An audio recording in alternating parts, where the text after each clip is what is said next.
Dunuya ɲɛfɛ don kɛrɛnkɛrɛnnen min sigira sen ka ɲankata min n'o bɛ bi musow ani denmusomaninw kan walasa ko ka se ka dan sigi o la o baaraw daminɛna kabiri novembre kalo laban waati min ka ka to senna tile 15 o kama bi VOA Banbara ye Mali muso cɛsirilen dɔ bisimila n'o ye Madame Kunba Baye ale ka baaraw bɛnnen don kunnafoni di nasiraw fɛ hakɛw ani musow ka kunnafoni ɲumanw dili la u kan min bɛ la tɛmɛ Mali kɔnɔna la jabaraniso caman kan. Madame Kunba Ba a b'an bolo an ka kumaso kɔnɔ yan bi. Kunba i n'u la. Mariam an b'i fo k'i waleɲuman dɔn ka an filɛbaaw n'a lamɛnbaa bɛɛ lajɛlen fo. Ayiwa ni don kɛrɛnkɛrɛnnen min ni a sigilen don sen kan ni a bɛ ɲɛnamaya san o san walasa ɲankata min bɛ bi musow kan ni denmusomaninw fu ka se ka siri o dan na walima ka caman ba bɔ a la bawo an y'a ye Mali jamana kɔnɔna la a gɛlɛyaba de binnen don musow kan e yɛrɛ bolo a wulikajɔ baara minnu bɛ ka sigi sen kan san o san tile 16 kɔnɔ a nafa bɛna kɛ mun ye musow ma Mali kɔnɔ.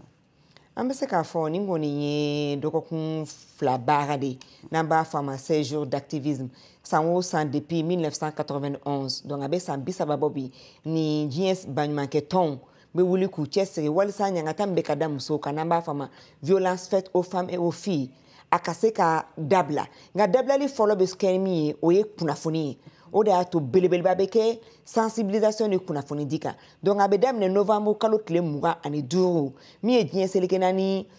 tɔn yɛrɛ ka don kɛrɛnkɛrɛnnen ka taa ɲankata ninnu kɛlɛli ma n'an b'a fɔ a ma journée internationale de lutte contre les violences à l'endroit des femmes et des filles o ye 25 novembre ye ka taga fo ka taa bɛn décembre kalo tile 10 ma.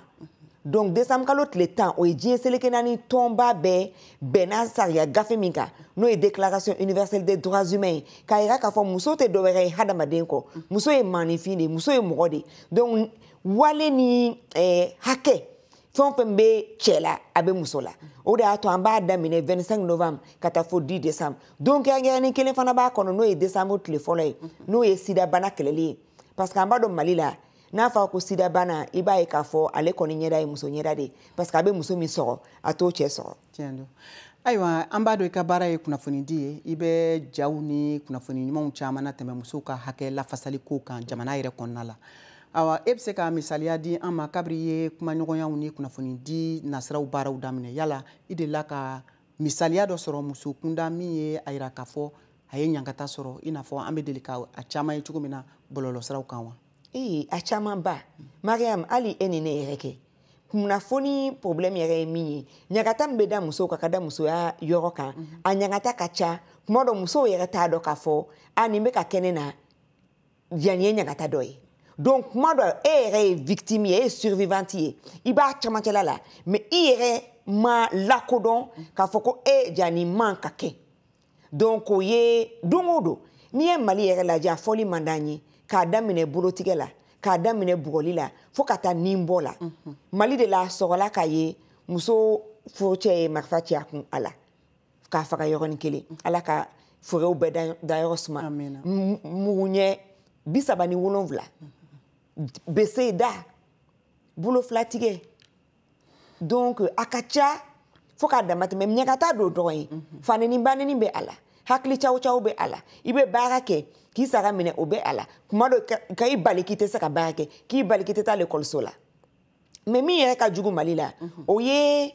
an bɛ ɲɛmaw fo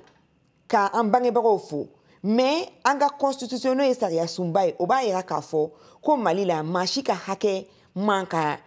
bɔ ɲɔgɔn na cɛ ni muso bɛɛ ka hakɛ k'an ka dama kɛɲɛ nka n'i y'a ye bi hakɛ min bɛ di cɛw ma o bɛɛ tɛ di musow ma dɛ. Ayiwa ka segin ka na n'i ye o ɲininkali la an y'a ye k'a fɔ sariya dɔ sigilen don jamana kɔnɔ sariya sunba la min bɛ wele ko loi 052 min kɛlen don ka hakɛ kɛrɛnkɛrɛnnen di musow ma o jɔyɔrɔ bɛ se ka kɛ mun ye wulikajɔ minnu bɛ ka kɛ nin ye ɲankata min bɛ da musow ni denmusomaninw kan dɔ ka se ka b'o la. Bon loi 052 tɛ sariya sunba ye parce que sariya sunba ye constitution de nin ye loi kɛrɛnkɛrɛnnen de ta min taara 2015 donc an bɛ presque a san 10 na a bɛna se donc an ka jamana ɲɛma ala k'a da yɔrɔ suma i bɛ ka n'an ka minisiri ɲuman n'o ye Umunba ye minisiri Umunba fa an b'a fɔ loi in ma ko loi Umunba olu de y'u cɛsiri donc loi min yɛrɛ don a ma bɔ député kunda a bɔra exécutif kunda de walasa ka taa wasabulon na wasadenw k'a wote k'a latɛmɛ sariya in bɛ mun fɔ ko n'i ye an ka kalata fɛn o fɛn lajɛ n'o ye élection ye ko n'i ye maa sigi maa 3 o 3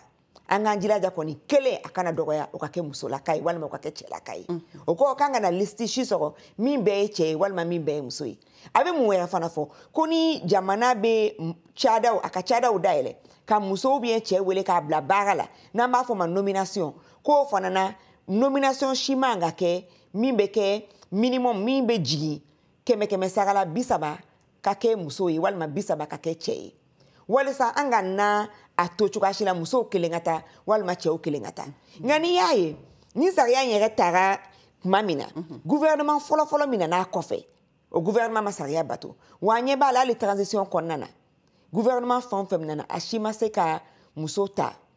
ministeriya la ni ye ministriw lajɛ an filɛ ka remaniement kura kɛ musow ma taa hali 13% hali est-ce que hali 12 de tɛ 12%. Donc o b'a yira 28 ministres